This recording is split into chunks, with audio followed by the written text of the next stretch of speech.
Hai Sobat Millennials, pekan ini kamu akan diajak mengenal lebih dekat gaya shabby chic.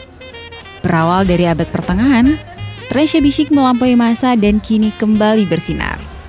Tren yang berasal dari Eropa itu diterima hangat oleh publik tanah air, tak terkecuali di Aceh. Mengusung konsep lusuh, shabby, dan chic atau indah, tema ini diterapkan mulai dari home decor hingga gaya berbusana.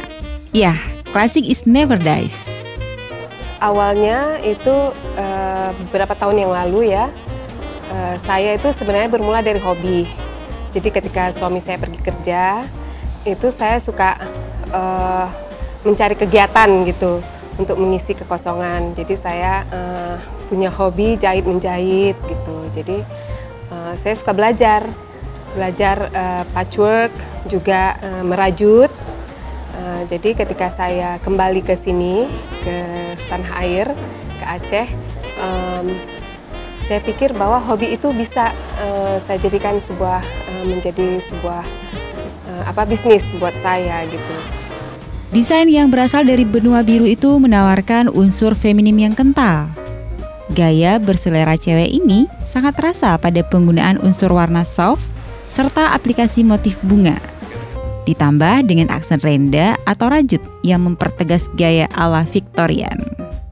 Sementara kesan klasik didapat dari penggunaan barang lusuh yang kemudian mendapat sentuhan baru. Boomingnya sejak 2016. Kalau 2015 kan orang masih awam masalah tas ini, Kak. Soalnya dibilangnya kayak bahannya kayak plastik. Cuma 2016 nanti baru boomingnya. Sampai sekarang masih booming juga, Kak. Yang paling banyak disukai model seperti apa? Kebanyakan model kayak gini, Kak. Soalnya kan ini bisa tank-tank, bisa ransel. Ada juga yang ransel besar tuh, Kak. Nah, ransel besar juga rame yang peminatnya, yang anak SD kan ada muat buku temanya kan.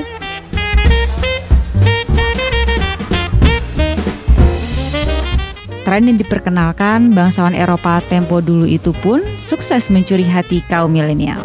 Shabby chic, klasik kekinian. Dari Banda Aceh, tim Millennial Serambion TV.